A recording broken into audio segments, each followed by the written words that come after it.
Welcome. So, today I'm going to be talking about how to network in person when you live abroad. I'm very excited to see quite a few people have joined us. So, do introduce yourself in the chat. Let me know where you're based, your name, what you do. And let me introduce myself for those of you who have never met me before. My name is Naina Kaputi. I'm the founder and CEO of the Expat Woman, and I'm also the host of this YouTube Live, and I'm also a LinkedIn coach and trainer. I live in the San Francisco Bay Area with my husband and kids and cats, and I'm originally from India. So let's get started. Let's talk about not virtual, sorry. Let's talk about in-person networking, and what are some of the struggles. Maybe people can share their experiences in the country they live in. So let's get going. So I didn't even really think about networking till I moved to the US. So I did work in India. I did, go to events, both personal and professional, but I always kind of went with people I knew. And my goal wasn't really to meet new people. I went because maybe my company expected me to go, the organization I was working for, or it was some kind of social event, but it wasn't intentional. And it's only after I moved to the US that I realized how important networking is, because in the US, and now I'll be sharing really my US perspective because that's really where I networked. As I said, I didn't really network in India. Uh, when I've gone to other countries, not to be an expat, but when I travel, I usually meet with people in those countries, but it's for coffee, and it's other expats like who I find on LinkedIn. So I haven't had any experience of networking outside of the US. So I'm hoping people who've joining me live might share their experiences. I also will be sharing experiences from 6 other countries. So if some of you are members of the Expat Women membership or you're not, just want to share that I run this inner circle for women living abroad, high purpose, not high purpose, but purpose driven, high achieving women living abroad. It's called the Expat Woman Membership. And we do a lot of collaboration projects, besides, of course, supporting each other, providing resources so we can enhance our skills and keep breaking those glass ceilings abroad. And this month's collaboration project is where I ask members to share their experiences and insights about networking in person in the countries they've lived in, live in, or are originally from. So I'll be reading those out as well. I will pull up the document. But I see more people have joined me. So just jump into the chat and let me know which country you're calling in from, your name, so we can give you a shout out. Okay, Edelweiss, thank you so much for the topic. Would love to hear about the networking culture in Switzerland. So, Edelweiss, where do you live? I don't know much about Switzerland, but maybe we could use our friend Chat GPT to do so. But where are you currently based? Are you looking to move to? Oh gosh, and I'm making a mess with my hair. Okay, are you currently okay? You live in San Francisco. That's awesome. I live in the San Francisco Bay Area too. Yeah. So we could maybe use ChatGPT to find out what the what networking is like in Switzerland. Yeah, I traveled to Switzerland 2 years ago. I went on vacation, and I didn't really network too much with people. I remember at one point I was asking someone for directions. She was an expat, I forgot, from one of the Eastern European countries, maybe Romania. And she told me it was really hard making friends in Switzerland, like, just making connections. But of course, I didn't attend a networking event. I see Marlena is, yeah. Hi, Marlena. Marlena and Julia, both my Expat Women members. So I want to give them both a shout out. They are both members of the Expat Women membership. Marlena lives in the US and is from Poland, so maybe we can get some insights into Poland. And Julie is living in Germany. She's originally from Germany, but most of her networking experience has been in China. And Julie is one of my members who collaborated in this project and shared about networking tips in China. So I will be sharing and reading those out as well.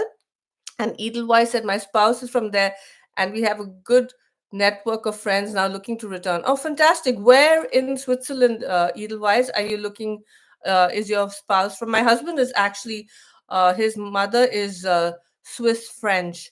So, oh, Basel. Okay, okay. So yeah, so we went to Switzerland because my husband wanted to visit the grave of his maternal grandfather, and it was so beautiful. So we went to a place called Sion. It's really small. It's very, I think it's closer to the Italian border, maybe. But unfortunately, the grave had been dug up because there was no family there to maintain it. So, but it still was a great experience. All right. So while all of you are, chatting in the chat, let me pull up. I put together a Google Doc. I'm not going to share the Google Doc, but I'm going to read some of the stuff because there's no way I can remember everything I shared. And that's why I like these lives, because I can interact with all of you, and I can also, read stuff out. Okay. So, when you walk into a room, for me, people think that I'm an extrovert because I do stuff like this. I run this huge community of expat women. I have the membership. I do a lot of speaking engagements. Now I've started doing these YouTube lives, but I'm actually a very shy person, and it really depends on who's in the room with me. But when I walk into a room where I don't know anyone, I feel very intimidated, especially since I didn't grow up with this whole concept of networking and connecting with strangers. And I did a little more research, and it is a very American thing, but it did not originate in the US. Networking in person has been around for centuries, and I got some really interesting information. So again, I use our trusty friend ChatGPT, and I asked, in the questions, the question I asked was, where did networking events originate? And apparently it originated in the Middle East, China, and Europe, because merchants and traders in ancient cities like Babylon, Alexandria, and Chang'an, Silk Road, relied on relationships and word of mouth connections to expand their businesses. And then in the 16th century, coffee houses in Istanbul, 17th century London, and then the Parisian salons became hubs where business people and intellectuals gathered to exchange ideas and opportunities. So you can see that it went way back, and it made sense. I mean, in those days there was no social media, and it wasn't structured, but that's how word of mouth spread through meeting strangers at whatever the opportunities were. For initially, I don't know where the merchants and traders met, but maybe they met at markets, and then of course building relationships, and then of course the coffee houses make sense. And then in medieval Europe, professional guilds like blacksmiths, merchants, bankers functioned as early networking groups where members shared knowledge and business opportunities. And then coming back to China again, and Julie, you'll be happy to hear this, that again, China features here. And they said in Imperial China, officials and scholars built professional networks through the Confucian scholar bureaucratic system. And then later, this Europe and UK and networking really started in the 19th, 20th century. The Rotary Club, which was established in 1905 in Chicago, and chambers of commerce dating back to 1599 in France, later spreading to the UK and US, formalized networking for business professionals. I mean, this is really interesting that the chambers of commerce dated back as far as 1599 in France. I had no idea about that. I mean, Rotary Club is still fairly new. And then in 1924, the Toastmasters was launched in California, and the Business Network International, BNI, which I know is really popular for referrals. Say you have a real estate uh, person, and then a mortgage lender, they all will be part of a Business Network International, so they can refer each other. So was anyone aware of this, any of the stuff that I shared? I'm just curious about, wrote about chambers of commerce going back to like the 1500s, because I it's all new to me, and thanks to Chat GPT I found it out. Excuse me. um, any of you belong to chambers of commerce? Yeah, Edelweiss said I had no idea. Yeah, it's just very fascinating because we always think of, because the US has really kind of created this formal structure for networking, you just assume a lot of this just happened recently. But it's so fascinating to see that networking happened so many, centuries ago, and with the Silk Road and with traders and merchants, it was really international networking because they were networking across borders so that they could do trade and networking. There must have been language barriers, or people were forced to become multilingual, bilingual, so they could exchange stuff. Julie, what did Julie say? Guilds were a big deal in Europe in the Middle Ages, kind of mafia-like in some cases. I'm sure. I mean, it still happens, right? I know. Like I recently learned, because unfortunately, uh, in India, in some areas, we're having a garbage problem, and I was talking to somebody, but why can't they do something about the garbage? And she said it's a mafia, like the garbage guys in charge of the garbage. It's a mafia. It's like, so it's almost like, as you say, a guild. And in those days, the blacksmiths and stuff. So it's just so fascinating. So yeah, I just wanted to share that with you. And they say, while networking has deep historical roots, the US played a major role in shaping modern networking culture today. The rise of networking conferences and industry events in the 20th century, and then, of course, LinkedIn today, because even if you do digital or virtual networking on LinkedIn, it often is then taken off the platform. As I mentioned, whenever I travel abroad, I always go to LinkedIn and look for people who live in those countries, who are my first degree connections. That means we're already connected. Or sometimes I'd even look for people who I have mutual connections with, second degree connections. And then I reach out to them, and then we meet up for coffee. I've organized networking events out, in Canada, in Hong Kong, in India, through LinkedIn, and then brought people together. And it's been so amazing to meet, whether it's small groups or larger groups, to meet them in person. So I have hosted events in other countries, but I never paid attention to the cultural norms. And that's why, doing these kind of lives on certain topics forces me to think outside of the box, because again, I structure them like American events. I've been in the US for 22 years. So even though I'm originally from India, my idea of networking events, as I said before, has been formed by the US. So even when I was taking these events to other countries, I was doing it very US style. And maybe Julie or Malena, you guys are from Poland, and Julie worked in China. Maybe the kind of event I hosted in those countries may not have worked in China. I'm not sure. Judy, you could jump in. Yeah. And then, of course, again, in the US, it's the emphasis on who you know in career success, making networking an expected part of professional growth. And I realized that when I came here, because in India, the networking is more organic. Like you get a job, you make new friends because of who you know. Not all jobs are got through who you know, but it's usually personal connections. It's very unlikely that a stranger will refer you to a job. It's usually family or friends. One of the jobs I got, actually both the jobs I got in the US, one was through a family member. Sorry, the jobs I got in India, one of them was through a family member, another one of them was through a friend, both of them referring me.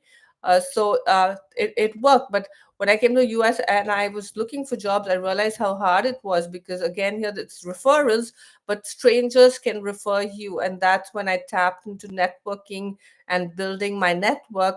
And then, I realized how powerful it is and can really open doors to new opportunities, whether it's jobs, clients, speaking engagements, strangers. Maybe someone you met just once might refer you because you made an impact on them at a networking event. And Edelweiss, do you have anything to share about your experience with networking in the US, since you're based in San Francisco like me, which is, I'd say, in some ways the hub of networking, because at one point San Francisco was really happening, it was buzzing. People were coming in from all over to attend these events because everyone wanted to work in Silicon Valley. So uh, a lot of it, the meetups, of course, LinkedIn, a lot of it was Eventbrite was created in San Francisco to support these events. So just curious what your experiences have been.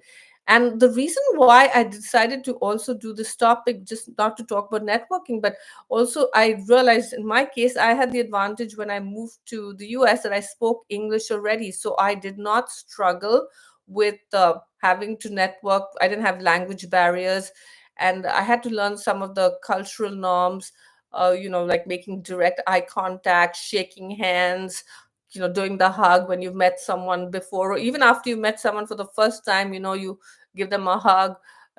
It's just all things I had to learn, how to dress, what kind, it just, business cards. Yeah. So Edelweiss said, I prefer the organic method, much more natural.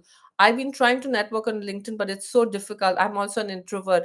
Actually, for introverts, LinkedIn is great. And today I would love for Edelweiss, Malena, Julie, anyone else joining me to share a link to your LinkedIn profile in the chat so you can then connect with each other, because obviously all of you are attending this event because you want to network. And the other tip I would give you, Edelweiss, is since you're moving to Switzerland, uh, and you already have friends there, your husband's from there, so that's amazing. But maybe based on what industry you work in, what you want to do in Switzerland, you could start using LinkedIn to find people that you want to connect with, and then reach out to them, let them know you're coming, maybe then meet up for coffee. And the beauty of Switzerland is you can travel around by train. I just loved it that you can, even if it's a 2 or 3 hour ride by train, it's so scenic. And the train, the trains are lovely. Of course, I did get pickpocketed in Switzerland, the country I didn't expect to. Have traveled to quite a few countries, and I've never got pickpocketed before. And it was a gypsy woman dressed up like she was a tourist. And yeah, I lost euros, I lost Swiss francs, I lost dollars. Luckily, I didn't have my passport with me. I know, and yeah, and that's why it's important. Also, you just assume, like, these are all the assumptions, right? You assume because Switzerland is such a expensive country and people are generally pretty wealthy. You assume, oh, I'm going to be safe over here. I'm not going to really worry about holding my wallet close to my chest, and then I got robbed there. And cultural norms sometimes can be wrong, and assumptions can be wrong, and sometimes you have to experience it to learn things and not take anything for granted. All right, so let's come back to the networking. The other thing I did was I googled, not Google, I no longer use Google. I used a chat gpt to ask chat gpt what are the top countries for expats to network in person. And of course the United States came was listed right at the top. They say it's a land of proactive networking, open and structured networking culture, professional events, industry conferences, and casual meetups. LinkedIn is widely used for follow ups. So I don't know about you guys, and you can let me know in the chat. When you go to an in person networking event, do you use your business cards or do you use LinkedIn to connect with people? I stopped using business cards post pandemic. I never made new business cards, and now I just use LinkedIn to connect. I use a LinkedIn QR code. If you don't know how to use it, I did do a video on it for my other YouTube channel, which is on LinkedIn tips, and I can share the link in the comments. But it's a great way to connect with people. The thing with business cards, and I'm now slowly getting rid of all my business cards, because I would get someone's business card, then I'd lose it, or they might move companies or might move countries, and then their stuff is redundant, especially if they had their company email address and a phone number, and then they move to another country. I lose touch with them. But with LinkedIn profiles, we take our LinkedIn profile with us wherever we move in the world, and hopefully people update it. But usually when people create LinkedIn profiles, they use not their company email address, but their personal email address. So even if they move companies, move countries, you still have those details. And that's why LinkedIn profiles are, like, I think that at least in the US, the way people connect. I'd be curious, Julie, and I know I'm going to read out your information uh, that you shared about networking in China. But Julie, let me know how in China do people use business cards? Do they? I know that I think LinkedIn is banned in China, right? Julie, let me know. I'm very curious now.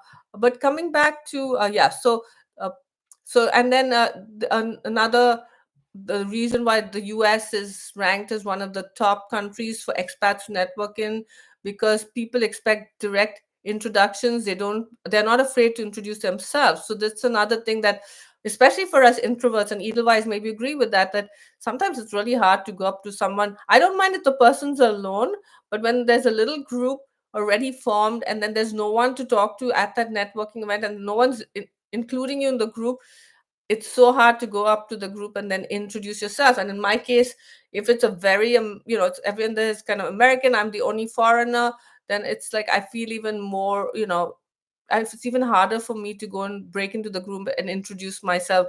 And that's why I host these expat women events in San Francisco. And I've seen how expat women are generally more friendly and welcoming. And again, there are lots of amazing Americans, and I'm sure in whichever country the locals are, there are lots of amazing locals. But my experiences have been when people have either lived in other countries or, like in Edelweiss's case, maybe married someone from another country. Um, you're generally more curious about learning about other people because you've already kind of, broken out of your bubble, and you're curious, you're excited about meeting people from other countries. And my expat women events, the networking is always like on fire, like it's just amazing. And I just hosted an event on Monday for the final day of Women's History Month, and it was we had people from, I don't know, maybe 10 countries. There was Serbia, Poland, Mongolia, Italy, France. I mean, of course, India and Nigeria, Mexico. But it didn't, people are networking across borders. Maybe some, and there were people who'd been in the US for a long time, and some people had recently moved, but it didn't stop people from connecting and speaking with each other.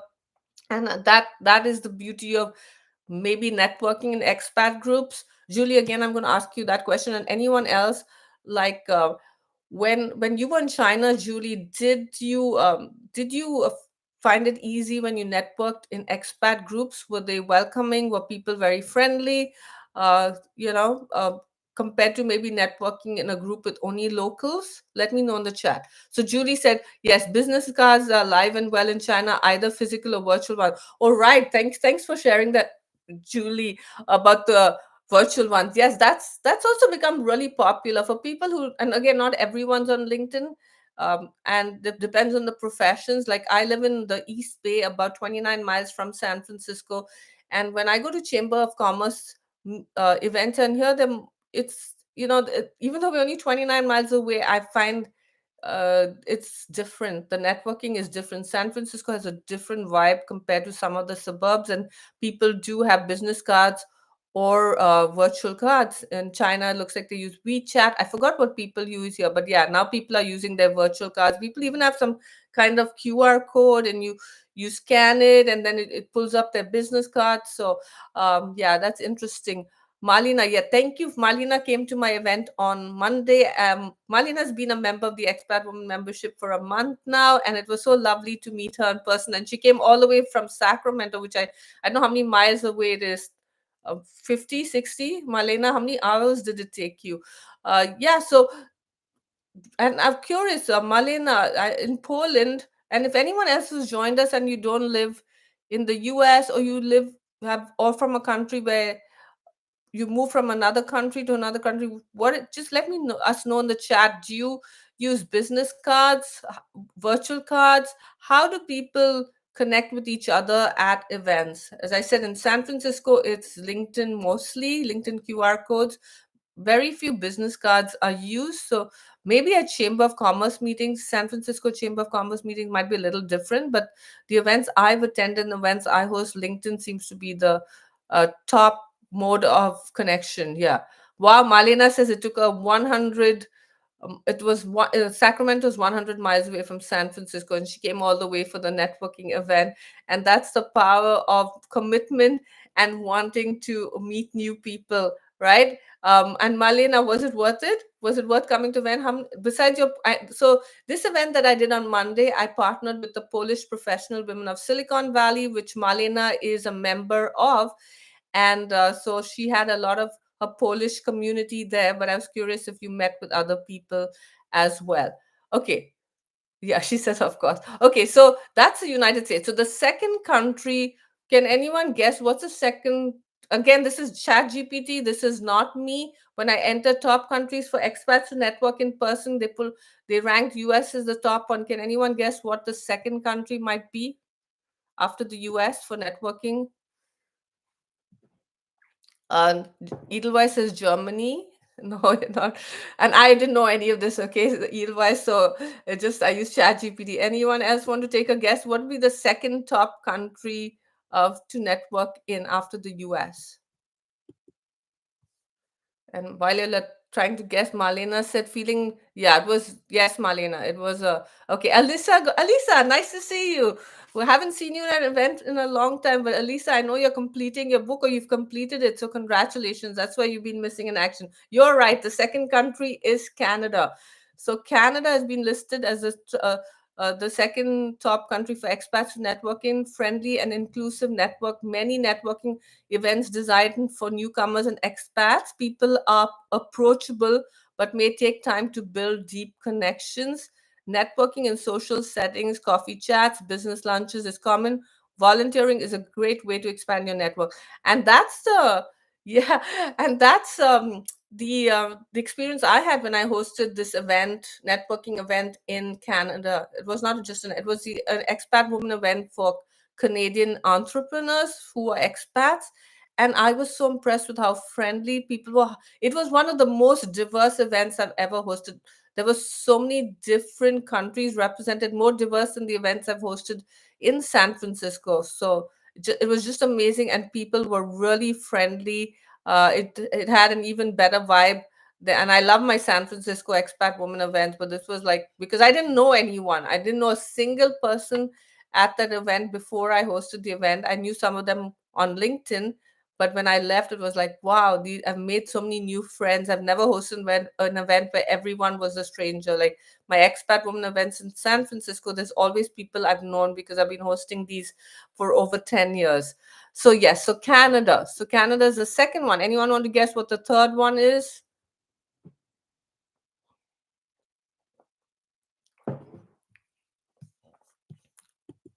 Alisa, want to take a guess? What is the third, or anyone else, third most popular country for expats to network in?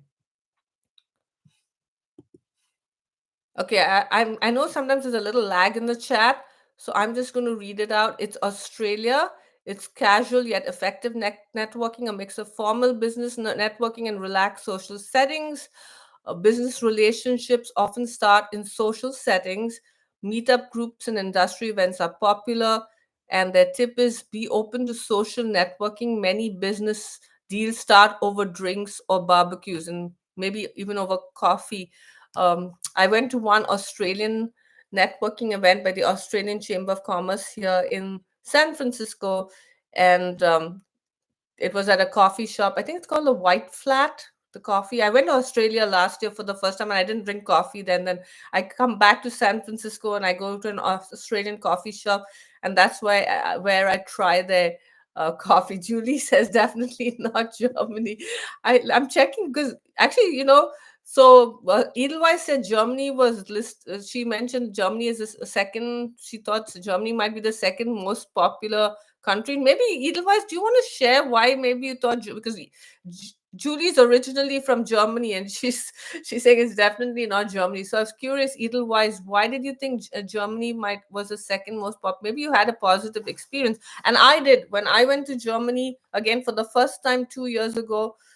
I just found people really friendly because people said, "Oh, Germans are snooty." Again, this is assumptions, and we were trying to find our Airbnb, my husband, me, and my kids, and we were lost. And this woman came up and helped us, figure it out, and she even let us use her phone to call the owner. And then everywhere we went, I just thought people were really nice, except one store in Germany where my kids dropped something down with like a tourist it was a tourist store, some little island, I forgot the name. And the guy got really mad at them and yelled at them. But other than that, it was, it was just, again, I was there as a tourist for a short time. but I had a really good experience. But networking is different, and Julie is originally from Germany, so you would be the best one to know. All right, let's look at the next. And again, people, if you're joining us, introduce yourself in the chat. Feel free to share your insights. Okay, the next country after Australia is Singapore. It's which I'm not surprised. It's a global networking hub, strong international business scene with regular networking events, many expat networking events, business chambers, and startup meetups, culturally diverse, making it easy for expats to fit in. Join business associations. That's a tip. Join business associations or expat networking groups for faster connections. Yeah, Singapore is really the hub for. But again, my experience with Singapore was when, and this is where I decided on the name expat, because I used to go to Singapore for work from India, and I noticed that folks who were Caucasian were called expats, and folks from countries like India, the Middle East, um, I don't know, I didn't meet any Latin American, maybe people from Africa too. Anyone of color was considered an immigrant, and the expat groups were mainly Caucasian, and there seemed to be even the company I went was working for. I went to the head office, and all the senior staff were all Caucasian, and then all the staff working under them, even Singaporeans, there was very few people in senior positions. Maybe things have changed, but that's what I noticed. And I also noticed that when I went to Dubai, and Hong Kong. So those countries, things might have changed. This was a long time ago, so things might have changed since then. Alyssa want to know about, I know, the United Kingdom, right? That's a good one. So the after Singapore, it's the Netherlands. Amsterdam is a major business and expat networking hub. Dutch people appreciate direct communication and efficiency in networking. Many startup events, co working spaces, and expat business groups. The tip is be proactive. Directness is valued in Dutch networking culture. I've been to Amsterdam a couple of times, and I did some training in a company there. And I did find the Dutch friendly, and they speak English, which was helpful. Again, for me, it's easier when they can speak. I can speak or communicate in a language, right? The next one is UAE, Dubai, United Arab Emirates, but they're talking about Dubai because there are 7 Emirates, but Dubai is really the hub for expats. Many networking opportunities in finance, tech, and entrepreneurship. Expat heavy population, making it easy to network and connect. Networking often happens at business clubs, social events, and conferences. I'm going to give a shout out to Coffee with an Expat and Naveen. She runs a huge expat group for expat women in Dubai, and I know they do like events every week. And then again, it's a very diverse group of women from all over. So she's breaking if they, I mentioned that in some of those countries it's very Caucasian based, but her events are very multicultural. So and the tip is dressing professionally and following business etiquette is key. So Dubai is more formal, and I noticed that when I went, it's just has a different vibe, because I think people there who come there come are mostly professionals. I think in some countries you can be a digital nomad. It's easier to chill. I think Dubai is more as it says, high value business and expat networking. So the next one, Alyssa, you was asking about United Kingdom. United Kingdom is listed after Dubai. Formal yet social networking. London has a strong professional networking scene. Networking happens both at structured events and in social settings like pubs and clubs. There's industry specific networking events, they're very common. And the tip is business networking is often relationship driven. So you have to follow up after events. Maybe you don't really make those coffee meetings at the events. You do it after the event is done. And then Julie, you'll be surprised. And Edelweiss is right, because Germany is listed in this list of top 10. So they say in Germany, efficient and professional networking. And Julie, let us know if any of this is incorrect. Okay, but according to ChatGPT, Germany is efficient and professional networking. Networking is structured, professional, and based on expertise. Trade fairs and industry events are key networking platforms. personal relationships take time to develop. And I think that's what maybe you are facing, Julie, even though you are from Germany, coming back as a repat from China. Maybe that's what you are facing, building those personal relationships. The tip: be punctual, direct, and well prepared when networking.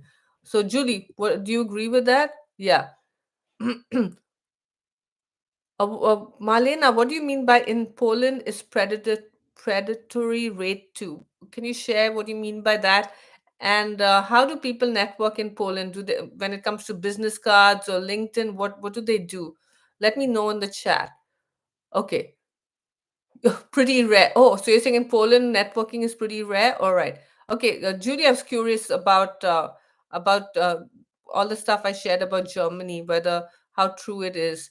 And it to me, I visited Germany. As I said, people I found friendly, but I didn't do any professional networking. But based on, again, it's assumptions, but I know people are very focused on being punctual. There's and I feel personal relationships may take time to develop. The interesting thing was when I was living in India, I think of all the tourists that visited India, the ones that came, the country that was most represented was from Germany. And someone told me once that India's, at least when I was living there, is pretty chaotic. It's very friendly but chaotic. But they said Germans liked coming there because it was not as structured, and because people were so warm and friendly, and sometimes opposites attract. So that could be the reason. All right, so the final two is Hong Kong, and then finally Brazil. So Hong Kong, again, like Singapore and Dubai, is an international business hub. It's very fast-paced business networking with many networking events. I hosted the Expat Women event in Hong Kong. It was pretty amazing, and everyone was very professionally dressed, pretty diverse again. Yeah, it was a great experience. Expats thrive in industries like finance, startups, and tech. Business relationships are fast paced but require strong follow ups. And the tip: attend expat business clubs and industry mixers for high value connections. And finally, Brazil. Brazil, and I'm not surprised, it's very relationship driven networking, warm and socially driven networking culture. Business connections are often formed through personal introduction. In person networking events are lively and engaging, and the tip is focused on building personal rapport before discussing business. So you can see how there's so many variations based on the country. If you know people from these different countries, also maybe in some cases you might see why the countries are like that. We have a Brazilian member in the expat women membership, Estefania, and she usually brings a couple of her.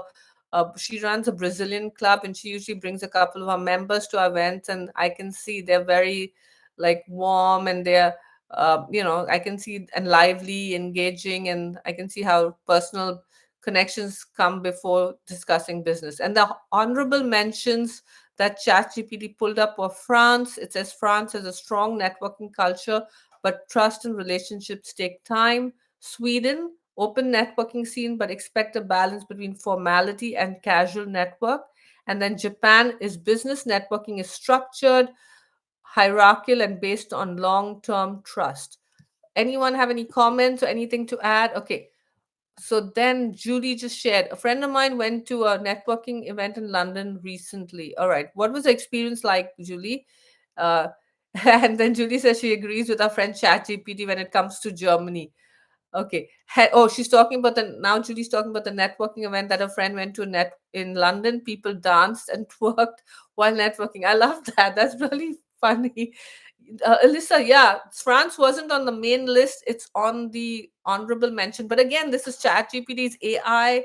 It's pulling up information by going through everything that has been shared on Google. Again, you have to take everything that chat gpt or AI says with a pinch of salt. But I'm sure it's pulled up enough to give us this. So France got an honorable mention. I think that's where you're looking to move to, right? So maybe when you're on the expat communities in France, that may be more welcoming, and there's great networking happening. But maybe networking in just regular, because it's not even though it's saying networking for expats, maybe it's it's taking the perspective of networking with locals as well. Yeah, Judy says I would have thought France would be higher on the list than Germany. Yeah, I don't. Yeah, who knows? And maybe someone we could. I don't think we have enough time, but otherwise we could do like a comparison. What's the difference between France and Germany in networking, and why is Germany ranked higher? Maybe it's a lack. I don't know, Julie. Maybe you'll be able to answer this. Do more people in Germany speak English than in France? Because that could be it. Because again, when I went to France, been there a couple of times, people always said, "Oh, they won't talk to you if you don't speak French," and I never experienced that. I went to France many years ago, and then again, I went a few years ago, and both times everyone spoke to me. I found everyone could speak English, but I'm just wondering, like at networking events, whether uh, the Germany, there's a higher percentage of people at professional events that speak English because that's still the language that most expats might use when they move abroad. And then if they go to an event where it's mostly people are speaking in French, it'd be harder for them to network. Let me know, Julie. Yeah, so Julie's saying definitely. So that could be it. So it's easier to network in German if you don't speak German than in France. Edelweiss says, I have a friend who works in Germany and she said everyone speaks Germany, and the idea of making it a second language is being floated around. That is so interesting. But that then answers our question about why Germany was ranked higher than France in terms of virtual networking, right? Yeah. And Julie says the French do not in generally enjoy having to communicate in English, right? And that could be also maybe because English is not taught like maybe in Germany. In Germany, do people and in schools, because Edelweiss said, that people everyone speaks in English, and that's what I noticed too when I went to Germany. So, is English like taught as a second language in schools in Germany? How do people do business? Could that any of that have be an explanation? Because I think France is still pretty French oriented. I don't remember if I saw things in English and French in the stores and stuff. I can't remember on the train stations. I've forgotten. But anyway, so now I want to read. Yeah. So now I'm going to read. As I said, the members of the Expat Women membership shared there were 7 of them, including me. We shared our insights and tips on how to network in different countries. And if we have time at the end, Edelweiss, we could also look up what networking is like in Switzerland. I will be ending this at 10 a.m. But in the meantime, let's read through every one of these. So I did the San Francisco one, as I mentioned. That's the only place, the US and mainly San Francisco is where I've done networking. So, what are the best places to network at? At in-person events, coffee shops, co-working spaces. A lot of co-working spaces in San Francisco. Excuse me. A lot of co-working spaces in San Francisco host events. So I've been to those. How do folks find networking events and opportunities? So of course, I'm a shameless plug for the Expat Woman. If you go to the expatwoman.com/events, you'll find our events. And as I said, ours are focused on everyone's welcome, but of course, it's focused on women who have moved here from other countries. Very welcoming atmosphere. The women who come are amazing. There's Meetup, there's Eventbrite, there's a new one called Luma.com. Then, of course, there's LinkedIn, a lot of events. I promote my events on LinkedIn as well. I create event pages on LinkedIn for my events, and there's different areas of chambers of commerce. Every town in I think almost every town in the San Francisco Bay Area has a chamber of commerce, and then of course co-working spaces. Now, how do people typically network in San Francisco? It may vary in other parts of the US. As I said, even in the East Bay where I live, I find it a little different than San Francisco. So the cultural do's and don'ts.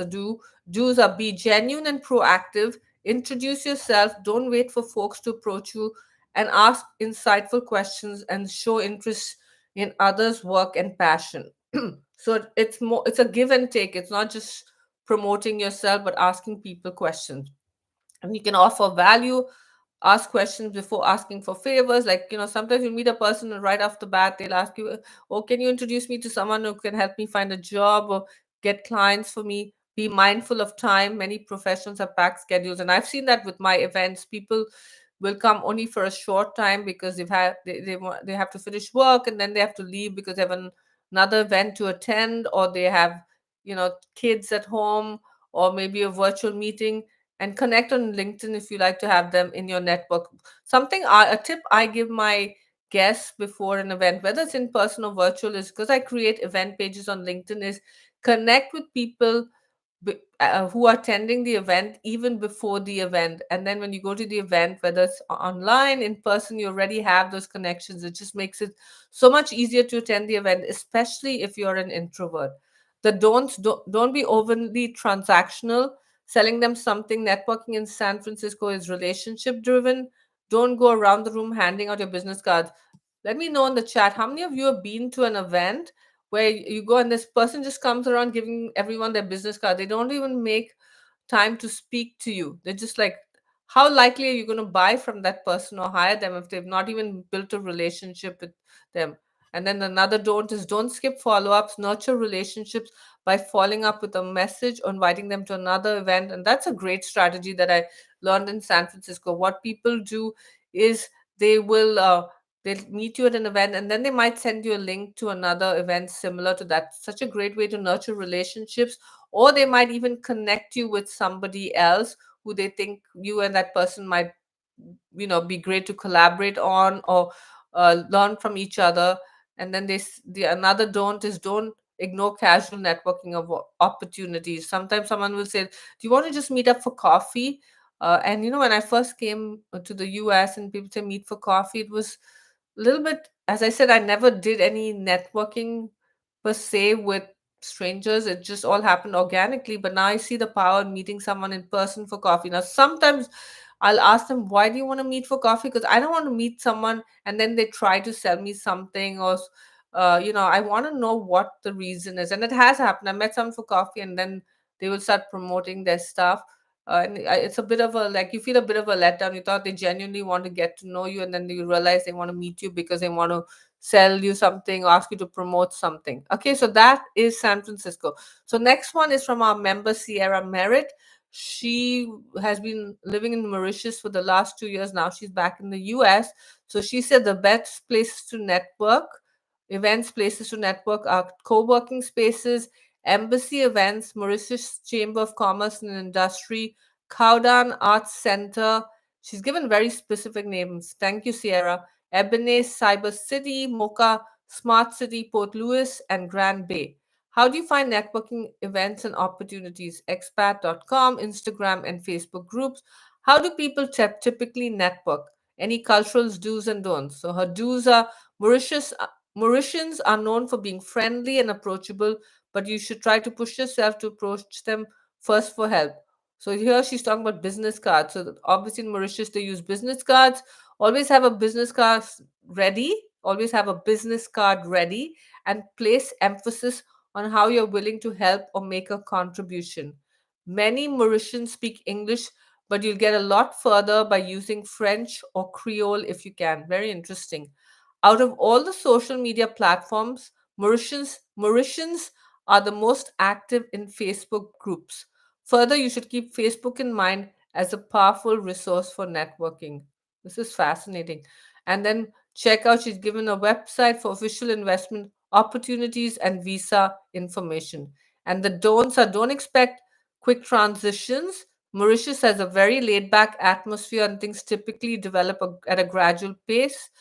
Don't forget to use WhatsApp. Many businesses and locals use this to communicate with international guests while in Mauritius, which can be a helpful tool if you don't have a local SIM card. And I agree with that. WhatsApp is so good. I use it now whenever I travel abroad. Don't forget to seek guidance from expats that have been in Mauritius for a while and can offer advice about how to avoid pitfalls and tactics. Don't forget that events close early, and so does public transportation. That is so important, right? Also, knowing about how to get to an event and get back, right? Especially if public transportation, closes early. So check transit schedules, drive, arrange a taxi with a reputable service provider if you're going to attend a networking event after 7. All right. So that's Mauritius. I'm just going to look in the comments and see if anyone has anything else to. Yeah. So Julie said the French. Yeah, the French do not generally enjoy having to communicate in English. She says in the bigger cities in Germany, English is spoken widely. In the sticks, not so much. Okay. Most students learn English from fifth grade in Germany, so that explains it. I'm not. If anyone know in France, are they learning English in school? Let me know in the comments if you know. A lot of so Alyssa says a lot of universities in France offer master degrees now in English. Yeah, but that's the universities. But maybe it's harder to learn a language, especially English. English is such a difficult language later in life. So I'm just wondering if that could be an reason. Then Julie says they do, and things may have changed from when I went to university in France, 2003 to 2006. But many French are still conscious about the accents when speaking English. Very great point, Julian. I didn't know you went to France to study. That's interesting. But I've noticed the people when I've hosted events in San Francisco, and I have panelists from France. They're usually the ones who apologize for the accent, and I just think that French, when they speak English, it sounds so beautiful. And I always tell people, no matter where you come from, what accent you have, please don't apologize for your accent. Having an accent shows that you actually have multicultural experience and that you could be bilingual or trilingual. So, but it's interesting that you talk about the French, that they're concerned about the accent. And Julie said she throws the cards in the trash when she gets. I know, and that's a pity, right? Malina said in Poland from the third degree now. So okay, so in Poland they learn English in the third grade. Okay, that's interesting. And Julie says for France from fifth grade. That's interesting. So that Julie is similar to Germany. So I'm wondering why. Uh, I'm wondering why the French English may not be as good as the German English. Yeah, Alyssa says, agree, accents are beautiful. They truly are. And Edelweiss is saying, you haven't heard my German accent. Too bad this is this is chat only, Edelweiss. Otherwise, you'd ask, we'd love to hear you speak with your German accent. All right, so let's continue. So the next country is Madrid, Spain. Sam Frierson Tobito, another member of the Expat Women, collaborated on this project. Sorry, member of the Expat Women membership, Sam Friesen Tobito, collaborated on this project. What are the best places, events to network? She says that at various international clubs, the INC Madrid, it's the International Newcomers Club of Madrid. Then another one is International Women Building Businesses, Internations, Chamber of Commerce, the American, British, German, and a lot of countries have chambers of commerce, not just the chambers for the different cities or towns in the country, but also representing different countries. As I said, I've been to an Australian Chamber of Commerce, a Spanish Chamber of Commerce, events here in San Francisco, but I think there's all kinds of chambers of commerce. So those are great tips. How do people find networking opportunities in Spain and events? Through Facebook groups and Instagram. There's a LinkedIn Madrid group, La Latina and Malasana meetup groups. Join a local sports group via Facebook, hiking club. So that's another cool way of finding people to network with, is through similar interests and hobbies. I think that's a great tip. How do people typically network? Cultural do's and don'ts. So she says, learn basic Spanish. Even if many professionals speak English, making an effort goes a long way. Be social and open. Spaniards value personal relationships in business. Expect some small talk before getting down to business. Follow up with cafe. She says cafe con leche rule. I don't know. I guess it's business. She's given the translation. Business meetings often happen over coffee rather than an office. That's helpful to know. Dress well. Madrid has a stylish business culture. Smart casual is a minimum. That would be hard for some of us here in the Bay Area. We dress so casually for work or events. Be punctual but flexible. Spaniards are more relaxed with time, but you should still aim to be on time. For us Indians, at least for me and many Indians that I know, time is we're really bad with time. We call it IST, or Indian stretchable time. I try to be on time for events that I host, but otherwise, my poor American husband is always, and he's part Swiss. He's so punctual, and I drive my, because I'm always late, I drive him crazy. And then she says use WhatsApp. Many professionals prefer WhatsApp over email for quick follow-up. So you can see already how, like, in the US, I mentioned, at least in San Francisco, it's LinkedIn. Sierra said in Mauritius, it's I think she said Facebook. Sam is saying in Spain, it's WhatsApp. So we have to keep that in mind when we move to another country or we're networking in a country that we're not familiar with.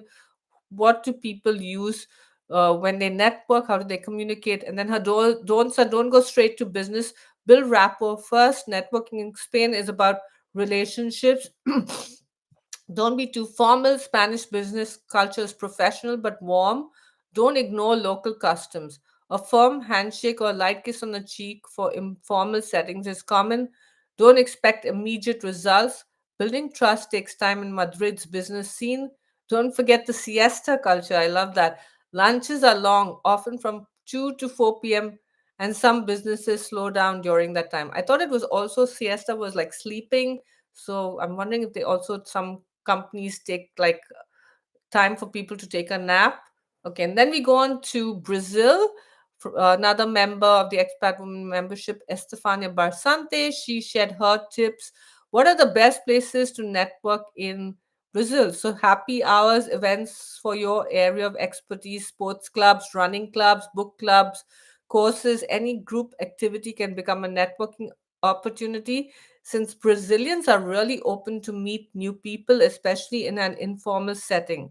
Also, build deeper connections with some Brazilians, and they will introduce you to their network or invite you for a happy hour or gathering. And that's something I faced, like an issue I faced when I came to the US. It took longer to make friends and get invited to events or social gatherings by Americans, because in India, at least when I was living there, if you were a foreigner, people would invite you to their homes, invite you to their parties, introduce you to their friends, take you sightseeing. And I just felt kind of isolated with that. It took a while to break into the local community. How do folks find networking opportunities and events? So I'm taking, it's going a little beyond 10 a.m. So if you have to leave, I understand, but we will be coming. I think Julie's is right at the bottom, but will be coming to Julie's. So if you want to stick around, because Julie has been so engaged in this. Maybe after the Brazil one, I'll read Julie's in case anyone has to leave, and then we'll go into the other ones. So how do people find networking opportunities and events? You can look online for specific topics or even groups like Internations, but the best is through other Brazilians and group activity settings that might have another purpose. How do people typically network? Face to face, on happy hours, restaurants at mealtime. They take 1 hour long lunches. So, not as long as Sam mentioned with Spain, with like 2 to 4, I think she said 2 to 3 hours maybe. Various group activities. Be prepared to go to a happy hour afterwards. So I love that. Any cultural do's and don'ts. Brazilians are not known for traditional networking, but they're very open and sociable. So a good tip is to approach people on LinkedIn and ask for a meeting or coffee. Also, when you go to a bar, happy hours or other social gatherings, feel free to approach people and talk to them. They love it. So even at a bar, I guess, even if it's you don't know someone, it's fine to go up and talk to them. Go to a class, join a club, whatever makes you spend time with the people with the same frequency, and connections will come. When you build the connection, ask for intros to other people.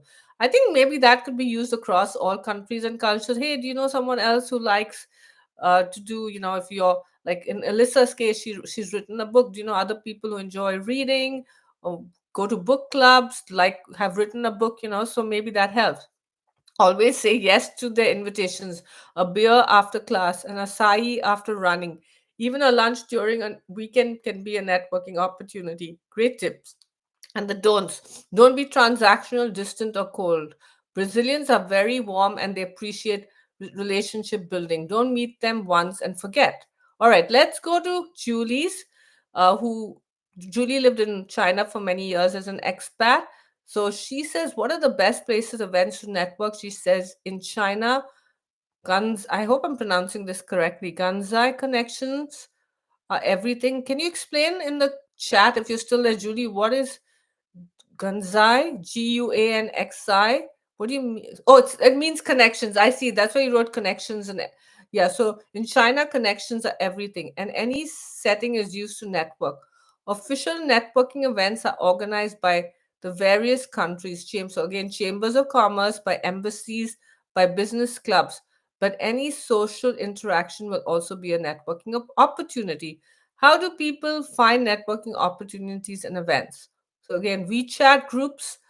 Anyone on WeChat? Julie, I'm assuming you're still on WeChat. I don't even know WeChat's available all over, but curious if anyone else has used WeChat. So WeChat groups invite only. So finding the right ones takes some networking already to find out about events. So Julia has also shared different tiers. Tier one cities will have event publications. So I guess the bigger cities like Beijing and Shanghai. Then there's tier two and tier three cities. They may have only WeChat public accounts talking about events in town. Since WeChat introduced its translation feature, finding out about events on the app has become easier, but it is still a bit of a chore. And why is that? Why is it a bit of a chore, Julie? Okay, because she's also shared why. Most cities have interest specific groups where foreigners and internationally minded Chinese mingle. I like that, Julie, the internationally minded folks. And I'm going to use that in the future with when I do events for expats. I'm going to also say internationally minded Americans because there are people who are not expats, but they love meeting people from other countries. So she says, most cities have interest specific groups where foreigners and internationally minded Chinese mingle, like international clubs, foodie groups, or women's networks. Finding them can be tricky as websites are a non entity. Very interesting. Ask other foreigners or English speaking Chinese for invites to the relevant WeChat groups. Attend English corners. What is English Corners, Julie? Or other language learning events, and keep working your existing network to enlarge your web of Ganzai. How do people typically network? People network everywhere and with everyone, from the garbage collector to the highest echelons in business. Chinese society runs on relationships, and you are expected to provide value just like the others will be happy to help you when you need their support. So now she's sharing her cultural do's and don'ts. Before that, let me see if Julie's adding something in the. Okay, you said Gonzai means connections. All right, thanks, Julie. And this is beautiful, Julie, because China seems to have a whole different set of networking tips and insights. So I so appreciate you sharing in so much detail. So here's Julie's cultural do's and don'ts. Do get an introduction if all possible. That's how Chinese society works, and even among foreigners in China, an introduction makes meeting people so much easier. Have business cards on hand. While WeChat reigns supreme, handing over your business card is still considered good etiquette. Use both hands. Oh, this is very important. Like as I said, in the US, I had to get used to shaking hands and giving a hug. Here in China, you use both hands to give and receive cards. Look at the card for a while when you've received it. Bonus points if you can start a conversation from what you read on the card. Like, could you teach me how to pronounce your Chinese name, please? Then either place it in front of you on the table or carefully put it in your card case. So you really have to treat that card with respect. Like here in the US, I'm going to use the card, you just dump it in your purse or in your pocket, but look how much emphasis and how much respect you have to look at the card with intention. Address others with their title and last name, Director Wang or Vice President Lee. So that's why you need to read the card, I guess, right? So that you know what their business title is. Give gifts from your home culture. Make sure the gift you have in mind is culturally appropriate. No knives, no clocks, no green hats. Wow, this is so interesting, Julie. And would you mind sharing in the chat, Julie, when do you give these gifts? Are you giving it to strangers at events? When are you, or after you met them and you're meeting them for the second time? And also, can you share why no knives, no clocks, no green hats? Why are those considered inappropriate? If you're there, Julie, just share in the chat. Would love to learn more. Okay, don't lead with your sale. Relationship building always comes before anyone even thinks about addressing business. Write on a business card you have received, as that is considered. Do not write on a, sorry, these are all don'ts. Don't write on a business card you have received, as that is considered the height of rudeness. So business cards, again, you have to give them a lot of respect. Don't let the relationship grow cold. Keep engaging with the people you met, not just when you need something from them. So keep nurturing those relationships. And I think that is something we need to keep in mind across all countries and cultures. Like, you make a connection with someone, especially if you feel, at some point you can collaborate, partner, that person could be your client. Again, I know it sounds transactional, but it's, if we are entrepreneurs or we are looking for a job, we also want to sometimes we're going to events not just sometimes to make friends, but because we want something out of it. But you want to make sure you nurture it before you ask for help. uh, don't believe only in formal networking events are worth attending. Any social gathering is a chance to network, and the best connections are made over skewers and beer in the northeast, or during an hour-long tea tasting marathon in southern China. It sounds lovely, Julie. Thanks for sharing that. Okay, so I'm going to read what Julie said.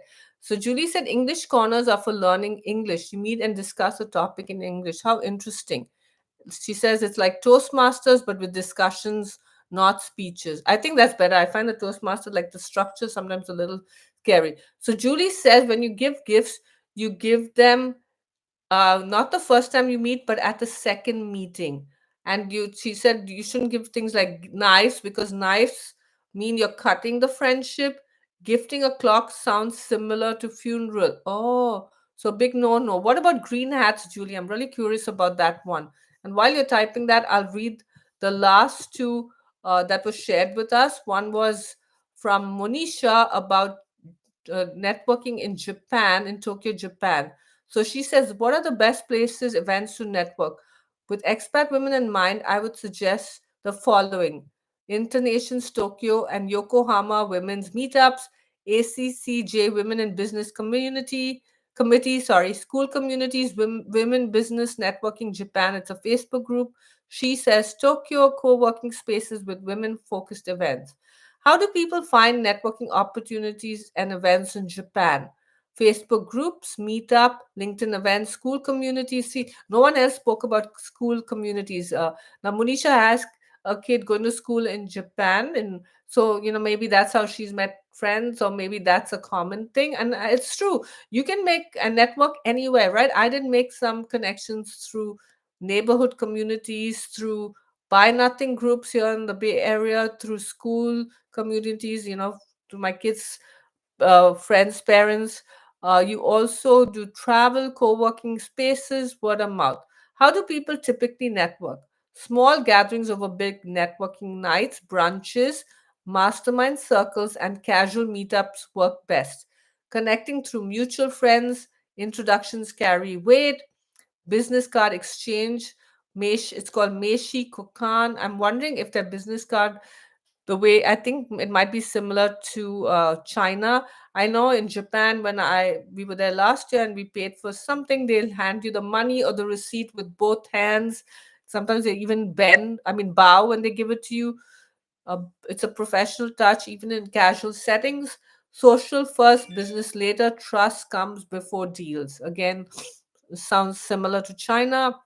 Any cultural do's and don'ts. The do's are: be warm but professional. A friendly approach helps, but professionalism is still valued.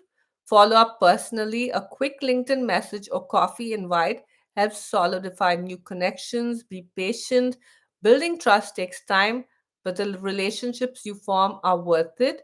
Engage in women's circles. Women focus groups often foster long term connections. I agree. Okay, the don'ts. Don't be overly direct or salesy. Relationship building comes first. Pushing business too soon can be off putting. Expect immediate deals. Do not expect immediate deals. Networking here is about trust, not instant transactions. Don't overlook social events. Many women in Japan network first through shared interests before talking business. So we have one more: Canada, British Columbia, from Lucia Girotto, another member of the Expat Women membership, like Monisha and everyone else I read. But let me read what Julie says. Wearing a green hat means your spouse is cheating on you. Wow, that is so interesting, Julie. I wonder where that came from, the whole wearing the green hat, what the significance is. Do you know? I mean, this is like so interesting. And why a green hat means your spouse is cheating on you. Would you mind sharing the chat while I read the final one from Lucia Garotto? So her city country is Canada, British Columbia. Where are the best places, events to network? She says local networking groups, Chamber of Commerce events, any community gatherings, even at friends' houses. How do folks find networking opportunities and events? Facebook, LinkedIn, local newspapers. That's the first one. I don't think anyone else shared about local newspapers to finding events. That's really interesting. Asking people, how do people typically network? So her do's are in Canada, particularly on the West Coast. People tend to be relaxed and prefer to build connections before referring you to someone or using your services. Your primary focus should be on establishing trust rather than making a hard sell. Practice active listening and take mental notes on people's behavior, interests, and the circles they move in. Do offer help to others before asking for help yourself.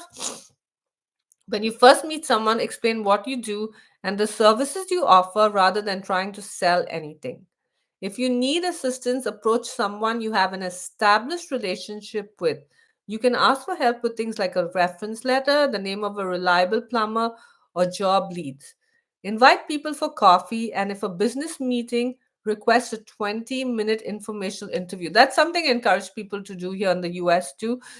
Sometimes you maybe you're looking for a job and you meet someone working in your area of expertise or working for a company you want to work for. I don't say 20, I say actually 15 minutes. Say, would you be so kind as to do a 15-minute informational interview with you? An informational interview is where you ask people questions, and it's not just for job seekers. It could be if you're working in one area in a company and you want to get into, say, product management, or if you want to become a event speaker, host events, you want to write a book, then and you meet someone who's doing this already. Say, would you be so willing to give me 15 minutes of your time so I can, we could meet for coffee, or we could, and if you invite them for coffee, make sure you, or lunch, make sure you pay for it if you are asking them for help. And an informational interview is where you ask them questions. And people are willing to talk to you, especially if it's only 15 minutes. Don't say, can I pick your brain? Remember, many, like, I've had people ask me, can I, you've been so successful with hosting events, can I pick your brain? Can you share everything you have learned to host events? You can't do that when it's someone's business.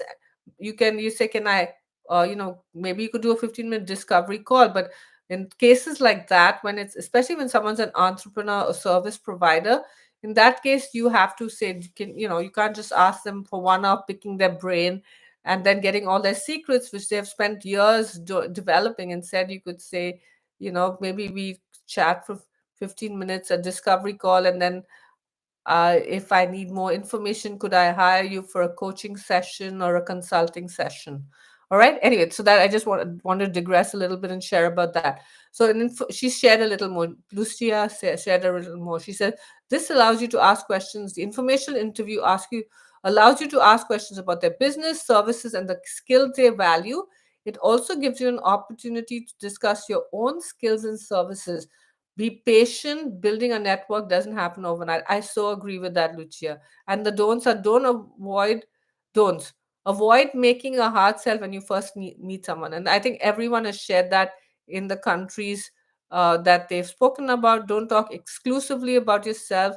Allow the other person ample time to speak. Very important with any country that you network in. There's some people who just want to talk about themselves and they don't ask you any questions. Don't come across as overconfident. Okay, this is for the Americans, because in America it's all about being confident and selling yourself. Most Canadians are quite humble, and work or career achievements are not typically their top priority. So that's very helpful. So those are the countries that our collaboration project for our members, to share from the countries they've lived in or from. It's been really interesting, and even I didn't have time to read it all. So that's why I like doing these lives. It pushes me to share information, learn about something. And while I have all you wonderful people keeping me company in the chat and sharing your insight. So Julie does not know why the green hat. what behind that. And of course, we can use our trusty friend Chat GPT. Curious if anyone has any questions, wants to add any insights. Were you surprised about anything that you just learned?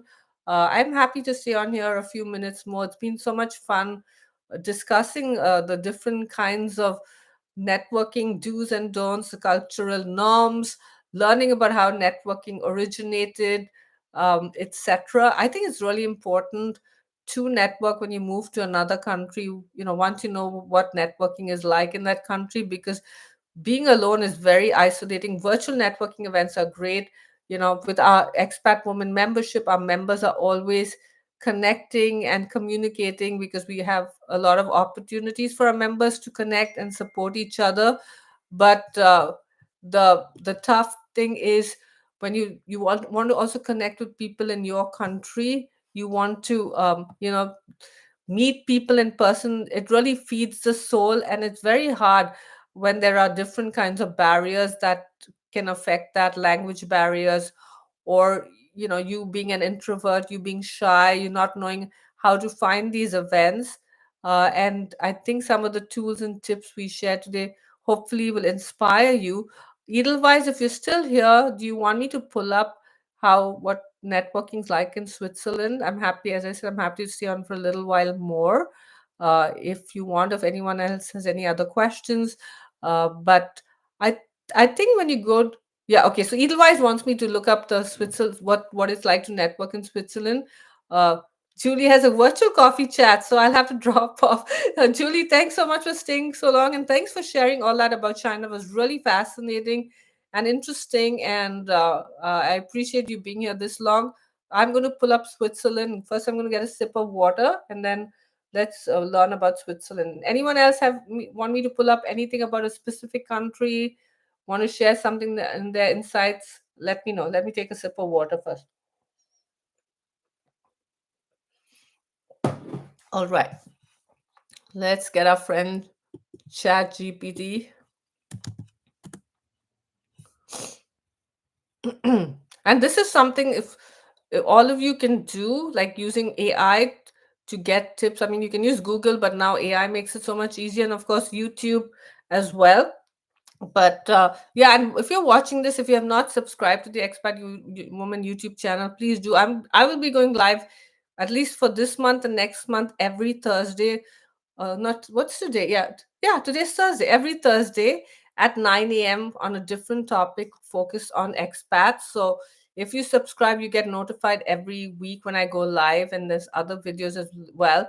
I think the chat disappears after this live stream. So if you can leave a comment, like this video, share it, I would so appreciate it. I'm trying to grow the Expat Woman YouTube channel.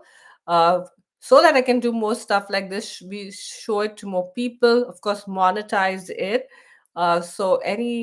If you like what I'm doing, please subscribe, like, comment, ask questions in the comments, add your insights in the comments of this video. Okay, so let me. I'm still pulling up the Chat GPT thing. So okay, here. So let me do. I'll say networking tips for in-person events for expats in Switzerland. Okay, let's see what it is. Okay, so here you go. Networking in Switzerland as an expat comes with its unique cultural norms and expectations. Here are some in-person networking tips to help you navigate events successfully. Be punctual. Swiss culture values punctuality, so always arrive on time or even a few minutes early. Being late can leave a negative impression. Start with a firm handshake. A, a, a firm but not too strong handshake with eye contact is a standard greeting in professional and networking settings. Respect personal space. The Swiss tend to maintain a degree of personal space, so avoid overly enthusiastic gestures or standing too close. I know, and I've been in the US so long, maybe I still have an Indian accent, but I know I've picked up a lot of the American mannerisms when it comes to, and again in India, I think there too, personal space is not so important. So we tend to be more enthusiastic. So it's important with the Swiss to maintain like a little distance. Keep conversations professional at first. Small talk is usually kept to a minimum in business settings. So don't talk about the weather, your kid's soccer game, but focus on professional topics before easing into personal discussion. Be mindful of language differences. And this is really important to know that Switzerland actually has four official languages. And I think for any country, you need to learn what are the language. Like everyone assumes that. I've even had people ask me about India. Do you speak Indian? There's no Indian. It's Hindi is our official language. English is our second official language, and that's why Indians, at least in all the major cities, speak English. I think that's why they do pretty well when they come to the US, because they don't have the language barrier, so that already is an advantage. So I think it's important to find out what languages are spoken in any country you move to, or how many dialects, or etc. And even if they can speak English, because I think a lot of folks don't like being asked, how come you speak English so well? You have, as you saw, some of you shared about Germany and France, that they learn English in the fifth grade. So they may not speak English with an accent, if based on if you're from the UK or the US, where those are considered like native accents, which is not really true, because people in India, Africa, many countries in Africa that were colonized by the British have been speaking English for centuries. So English in many countries is like almost like our first language, and so we consider people in the US, we say they have American accents, or the British, they have a British accent. So everyone has an accent, whether it's English or any other language. Anyway, so Switzerland has four official languages: German, French, Italian, and Romansh. So be mindful of the region you're in and adapt accordingly. Many Swiss professionals speak English, but showing effort in the local language is appreciated. That's good, a good advice. Exchange business cards properly. Business cards are commonly exchanged, but just like, so this is similar to China, Japan, you present it with both hands or with a slight nod as a sign of respect. There's no mention here of people connecting on LinkedIn. Like how in the US we use the LinkedIn QR code, or we pull up our phones and connect on LinkedIn. Swiss professionals appreciate directness and efficiency. When following up after an event, keep your email or LinkedIn message clear and to the point. How did, yeah, Edelweiss, was that helpful? Did you find that helpful? I mean, it just was kind of brief, but it seems very professional, very, yeah, it's interesting. It's really interesting. And I'm sure you can dig deeper into networking in Switzerland, if you do more research on that, or if you look up expat groups on LinkedIn or Facebook. Yeah. All right. So we have come to the end of this virtual networking in person live stream on YouTube. The replay is available. Next week, I will be talking about embracing your imperfections, showing up messy, you know, embracing it basically, because for many of us, as when we move abroad, we're so conscious of accents, of the language barriers, cultural norms. We kind of hide in the shadows instead of putting ourselves out there. And I know as Americans, in America at least, we are kind of encouraged to share our voice. And again, I know cultural norms will be different in different countries, but here I'll be talking more about virtually. If you want to share your expertise, you want to get seen, how to do so. So it's going to be next Thursday at 9 a.m. PST. I will create the link shortly. So if you subscribe to this YouTube channel, you'll get notified. And of course, once it's done, you'll have access to the replay. So happy networking, everyone. Thank you for watching. Bye.